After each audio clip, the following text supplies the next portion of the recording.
Welcome to the Instagram stories for Monday, February 16th. I'm your host, Daniel Hill. Today on the show, it is a little bit of a slow news day for the social media space. The head of Instagram, Adam Mosseri, did not do his weekly Ask Me Anything, and it is a bank holiday here in the United States. It is President's Day, but I still wanted to do an episode. Recently, Ashley Coffey and I recorded another episode of our show, AI News That You Should Know About. We'll talk about a study from the Harvard Business Review indicating that AI doesn't actually reduce work, it intensifies it, and ChatGPT is rolling out ads to some of its tiers. All of that plus more on today's episode, but first, here's a quick word from our sponsors. Welcome back. Here's Ashley Coffey and I diving into this week's AI news that you should know about. Continuing with our stories, the next one has to do with a study covered in the Harvard Business Review that AI doesn't reduce work, it intensifies it. Here's the background. The whole premise of AI is that it's supposed to make our lives easier, give us the chance to do more with less, give us more free time, reducing the burden of work, like routine documents that we work on. It'll summarize information for us, debug code, all the things that we don't necessarily want to spend as much time doing. However, in this report, researchers discovered that AI tools didn't reduce work, they actually consistently intensified it. According to the researchers, they found that through this study, employees worked at a faster pace, took on a broader scope of tasks, and extended work into more hours of the day without being asked to do so. On their own, these workers did more because AI made doing more feel possible, accessible, and in some cases, intrinsically rewarding. But they point out that this is a problem because as workers find that their workload is growing, they're going to feel more stretched thin because of all these things that are on their plate. Oh, it's easy to do it. It's easy to do it. Yes, but if you keep allowing workload creep to increase, eventually it's going to give way to lower quality work, burnout, and other issues. They also point out that workers are increasingly being brought into responsibilities that previously belonged to others. So product managers and designers were writing code, researchers took on engineering tasks, individuals across the organization attempted work that they would have outsourced, deferred, or avoided entirely in the past. My take on all of this is here, pressure to use AI is going to eventually just lead to more burnout.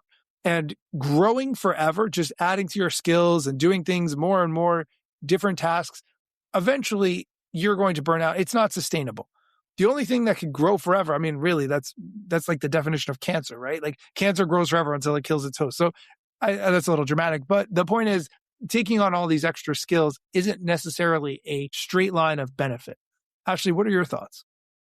I'm really glad that you picked this one because AI is still the hot topic of the year. It hasn't ended its hype cycle yet. And as someone who does this full time as an AI consultant, I think we have a huge knowledge and education gap on how to effectively use AI. And that's where people are getting burned out. We are having to completely change the way and how we perform work and collaborate, which requires us to use more brain power. So there's a way to have a happy medium where you're not getting burned out and you're understanding how to pull the levers of the tools that you have. But most people have a hard time figuring out their Apple ID password or how to turn on their phone. So it's just going to take time for us to really understand how to effectively use AI so that we don't get burned out. I think the pressure from large consulting firms and i.e. the industry and the competitive nature of doing AI is pushing more people to use AI ineffectively and therefore get frustrated and get burned out because it's not implemented thoughtfully or it's not implemented with a solution-oriented approach. It's more reactive than proactive. Those are my thoughts. Yeah, I agree. Okay, I'm going to pause it there for a quick second. We are going to take a break. When we come back, we're going to talk about OpenAI rolling out ads in ChatGPT. Stick around. Welcome back. Today we're reviewing AI news that you should know about, and in this segment, Ashley Coffey and I discuss OpenAI including ads in the lower tiers of ChatGPT. Here's the clip. Let's move on to our last story, which has to do with OpenAI's ChatGPT rolling out ads. Just by way of background, we've been using these tools, ChatGPT and others, in ad-free versions for years now. I mean, we had to know that it was a good experience, but it wasn't going to last forever. Now here's the news. On Monday, OpenAI announced that they're beginning to test ads in the United States for users on the free tier and also the Go subscription tier. The Go subscription tier is a low-cost $8 per month subscription that was initially announced globally in mid-January. So if you're a subscriber to the higher OpenAI paid plans, including Plus, Pro, Business, Enterprise, and Education, you won't see any ads. Now, OpenAI made a blog post where they said, quote, ads do not influence the answers ChatGPT gives you, and we keep your conversations with ChatGPT private from advertisers. Our goal is for ads to support broader access to powerful GPT features while maintaining the trust people place in ChatGPT for important and personal tasks, end quote.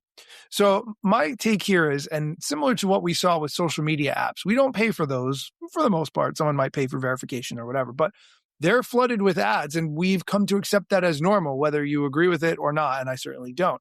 But AI companies are looking at copying that same playbook. It's worked for Meta. It's worked for other social media platforms. AI companies recognize that they have to do this because most people do not see these tools as worth paying for. Ashley, what are your thoughts? I'm glad you picked this one as well because it's very timely. If you are in the US and you watched the Super Bowl this past Sunday, you may have seen an ad that was targeted against ChatGPT because of this, and that was Anthropic. So Anthropic came out and said, we are not using ads and we will be an ad-free alternative to competitors like ChatGPT. And with that Super Bowl ad, it really kicked off the kind of firing gun of different business models going in different directions. So I like that they are having a stance contrast with OpenAI and other platforms that have introduced advertising models. But I appreciate that they are sticking to their own traditional marketing campaigns to promote their service and have committed to not placing ads within the user experience of the chatbot itself.